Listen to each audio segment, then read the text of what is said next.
And the very next day, I came in the gym with a different attitude towards him. I went into the ring and I busted him up. Truth getting a little cocky because he's outspeeding Larry Holmes. After a close 15-round battle with the then heavyweight king Larry Holmes, the young, powerful, quick, and cocky Carl "The Truth" Williams had once again worked his way back up the rankings to challenge for Mike Tyson's undisputed heavyweight crown. The truth is that I am the uncrowned king, the young heir to the throne, and the baddest heavyweight in all the land, and that's the truth. Williams was seen as the heir apparent to the heavyweight throne after giving Holmes one of the toughest fights of his career. And despite being a little soft around the whiskers, he made good use of his athletic ability and raw talent during his rebuild, making easy work of Jesse Ferguson, Burt Cooper, and former world champion Trevor Berbick to regain his mandatory position. I'll fight any man in the world because I believe there's no one in this planet that can beat me. Show me what heavyweight throws punches that quick. And give him a slow beating, nearly death. And he's going to stop the fight. There is a strong shot. Right hand. That should be just about it.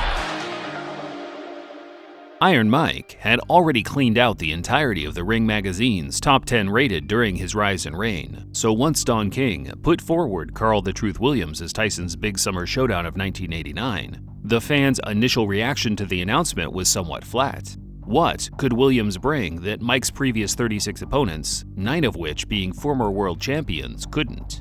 Well, there was the story, the one saving grace for Don King's promotion of the event.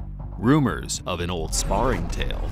Contrasting views on who got the better of those sparring sessions 6 years ago. And I've seen the video of it and he done pretty well, so I think the fear factor's out of his brain. So this is only a continuation of that sparring session.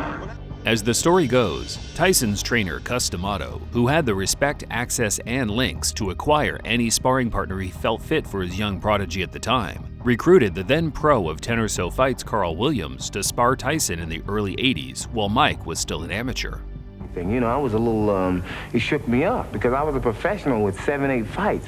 Carl wasn't fully aware of the assignment until he arrived at the Catskills gym, as Cus had flown him in from Florida just to spar with a then 16-year-old amateur, to which point he felt insulted given his own age of 23 and vast experience with both the head guards off and on. But then, the spar commenced. He jumped on me that particular day, gave me a bloody nose and everything. And I was saying to myself, oh my God, I gotta let this amateur come in the gym and do this to me. So I got very angry that night. I went home and thought about it. And the very next day, I came in the gym with a different attitude towards him. I went into the ring and I busted him up. Well, he sparred me when I was 14, 15 years old, and he couldn't kill me then. And now I'm 5 times to 10 times the fighter now. These sparring sessions, which intensified with each passing day, lasted 2 to 3 weeks until Cus felt Carl had served his purpose before sending him home.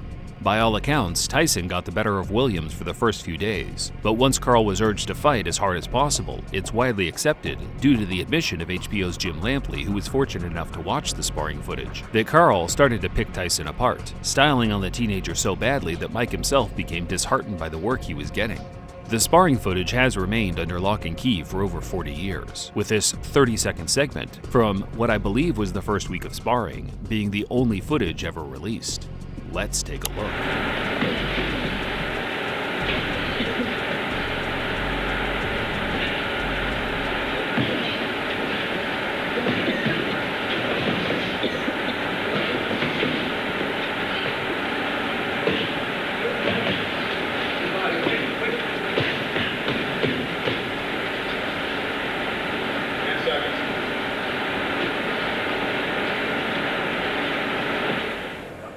I think it's fair to say, given the different variables, Tyson got cooked in these sessions, but that was absolutely nothing to be ashamed of given his age and experience.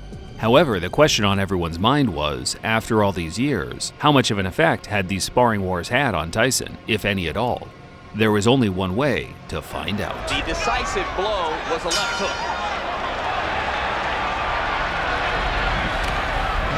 The people in Williams' corner are sincerely worried about what he does in the first 30 seconds against the Tyson onslaught. Any unnecessary punches, illegal punches. This is somewhat of a reunion here because both men are just throwing punches. In fact, Williams here has selected to fight Tyson inside. Well, Frank Bruno felt the sting of Tyson's elbow several times, as other opponents have complained that they have felt it as well.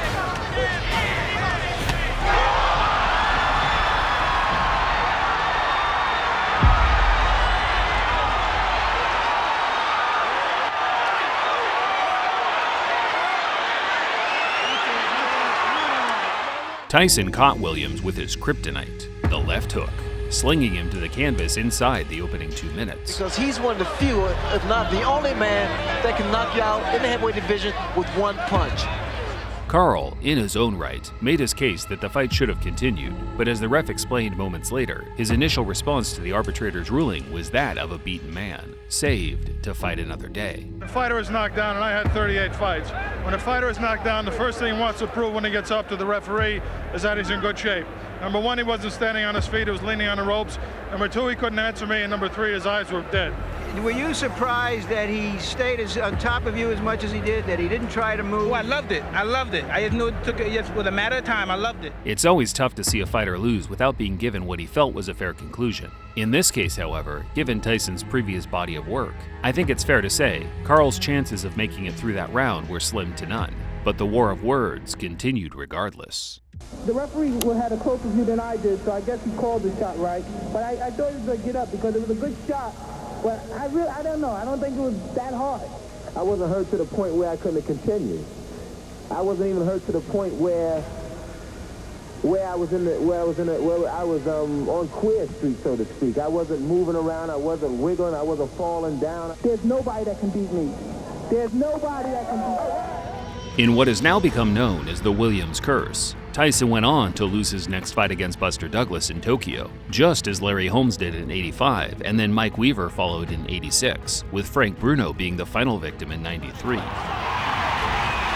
Mickey Van is going to stop it. Williams was finished at the elite level after the Tyson loss, but never became a full-fledged journeyman, more of a gatekeeper who would turn up for a payday every now and then to boost the bankroll. In his day, he was a very classy operator who certainly underachieved given his talent. His only real flaw was his weak chin, which unfortunately for him wasn't going to cut it against the killers of the heavyweight division in the 80s and 90s. That I, Carl the Truth Williams, am the uncrowned king and the young heir to the throne and probably the baddest heavyweight in all the land. And that's the truth. And he's going to stop the fight. And give him a slow beating, nearly death.